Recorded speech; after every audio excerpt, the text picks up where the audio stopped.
Welcome to Introduction to Healthcare and Public Health in the U.S. Introduction to and History of Modern Healthcare in the U.S. This is Lecture B. The component, Introduction to Healthcare and Public Health in the U.S., is a survey of how healthcare and public health are organized and how services are delivered in the U.S. It covers public policy, relevant organizations and their interrelationships, professional roles, legal and regulatory issues, and payment systems. It also addresses health reform initiatives in the U.S. The learning objectives for Introduction to and History of Modern Healthcare in the U.S. are to define key terms in healthcare and public health, describe components of healthcare delivery and healthcare systems, discuss examples of improvements in public health, define core values and paradigm shifts in U.S. healthcare, and describe the technology used in the delivery and administration of healthcare. This lecture will provide a definition of public health and detail how public health has improved healthcare. According to Charles Edward Winslow, a famous American bacteriologist and public health expert in the first half of the 20th century, public health is the science and art of preventing disease, prolonging life, and promoting health through the organized efforts and informed choices of society, organizations both public and private, communities, and individuals. More recently, Dr. Thomas Frieden, the director of the Centers for Disease Control and Prevention, or CDC, has noted that public health focuses on denominators, or the entire population, and who can benefit from public health interventions. So, what are the 10 great public health achievements in the United States this century?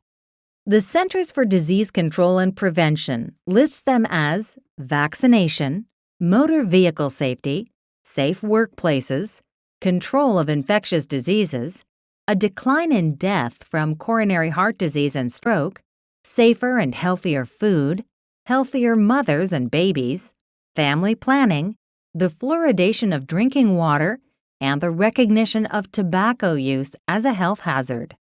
It's interesting that each of these achievements requires large populations to actively shift the way they think about illness and act in a large-scale fashion to make changes in behavior in order to successfully implement public health improvement. It's also interesting that though scientific advancements have spearheaded many of these achievements, public education remains a primary motivator of public health achievements. Let's focus our attention on the control of infectious diseases. A classic example of public health success in this arena is the successful control of typhoid. Typhoid is caused by bacteria and is spread by ingesting contaminated food or water. The organism spreads through the body via the bloodstream and causes a fever and a systemic, sometimes potentially fatal illness. In 1891, the typhoid death rate in Chicago alone was 174 per 100,000 people. Now, thanks to public health measures such as sanitation and improved hygiene, combined with the development of a vaccine, only about 400 cases are seen in the United States each year, and most of these cases originate when patients travel in developing countries. Another example of the role of public health in the successful control of infectious disease is smallpox. Smallpox is a devastating disease. It's an epidemic viral illness and was responsible for hundreds of millions of deaths in the 20th century alone. No effective treatment was ever developed for the disease, and it killed about 30% of patients who were infected. Between 65 and 80% of those who survived the disease were marked with deep scars, most prominently on the face. As late as the 18th century, smallpox was responsible for the death of every 10th child born in France. In the early 1950s, there were about 50 million cases of smallpox each year worldwide. By 1967, this figure fell to 10 to 15 million because of mass vaccination drives. By 1977, smallpox was eradicated. This was predominantly due to an aggressive public health program and the use of an effective vaccine. Interventions dictated by public health have been responsible for the successful control of many nutritional deficiencies. An example is that of goiter. A goiter is an enlargement of the thyroid gland in the neck due to impaired thyroid hormone synthesis due to lack of iodine in the diet. The solution to the problem of nutritional goiter in the United States was to fortify salt with iodine, which virtually eradicated the problem. Another example is the reduction of tooth decay in the population. Frederick Mackay in 1891 first described the association between a reduction in the incidence of dental caries or tooth decay in populations and the addition of fluoride to drinking water. In 1945, Dr. H. Trendley Dean and associates at the National Institute of Health added fluoride to the drinking water in Grand Rapids, Michigan, and showed a subsequent reduction in caries. Now, more than 10,000 U.S. communities fluoridate their water. So, how has public health improved healthcare? Public health is directly responsible for improvement in understanding disease. Epidemiology is the basic science of public health. It is a quantitative basic science built on a working knowledge of probability, statistics, and sound research methods. It is a method of causal reasoning based on developing and testing hypotheses pertaining to occurrence and prevention of morbidity and mortality. Epidemiology is also a tool for public health action to promote and protect the public's health based on science, causal reasoning, and a dose of practical common sense. Here is an example of epidemiology at work. In 1854, an epidemic of cholera ravaged London, England. Cholera is a bacterial disease spread by contamination of food or water. Lack of sanitation and overcrowding were important factors that led to the spread of disease. Dr. John Snow, a physician, linked the spread of disease to a contaminated public water pump on Broad Street.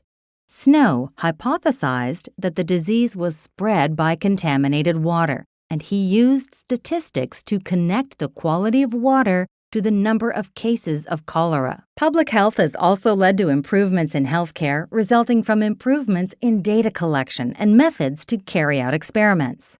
An example of this would be field surveys. In this type of research, data about individuals is collected in the field. Progressive improvements in methodology have led to the use of improved scientific research designs. Cohort studies are one example. This is a form of a longitudinal study that follows two or more sets of patients.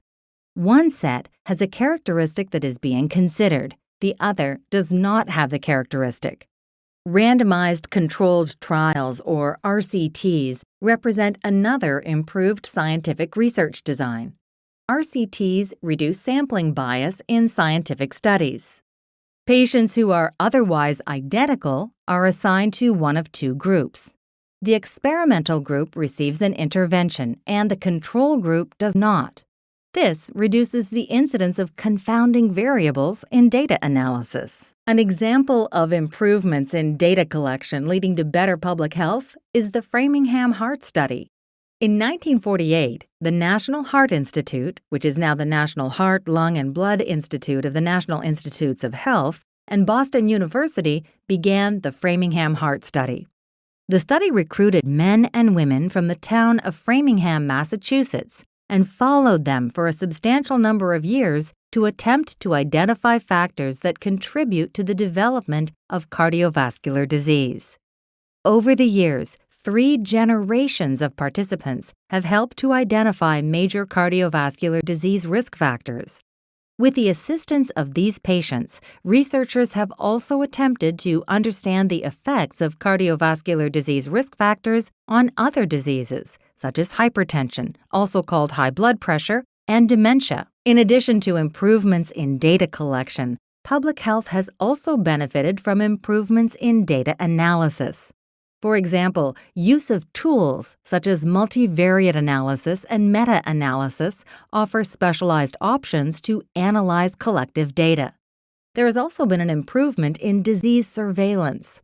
One example is the Real-Time Outbreak and Disease Surveillance, or ROADS, laboratory, which is a biosurveillance research laboratory at the University of Pittsburgh in Pennsylvania. This laboratory uses software and algorithms to monitor emergency rooms and retail stores to detect and assess disease outbreaks. As you can imagine, this is of immense use in the public health arena. Public health has also benefited from improvement in training. In the early 20th century, in part due to the Welch-Rose Report of 1915, and also partially because of the support of the Rockefeller Foundation, many schools of public health were established and began awarding professional degrees, such as the Master of Public Health. And finally, public health has also benefited from improvement in infrastructure at the federal, state, and local health department levels. This concludes Lecture B of Introduction to and History of Modern Healthcare in the U.S. In summary, public health is the science and art of preventing disease, prolonging life, and promoting health, and involves various organizations within society. Public education remains a primary motivator of public health achievements. Public health has significantly affected the control of infectious diseases, helped identify nutritional deficiencies, and contributed to a greater understanding of diseases. It has also supported improvements in data collection, training, and infrastructure.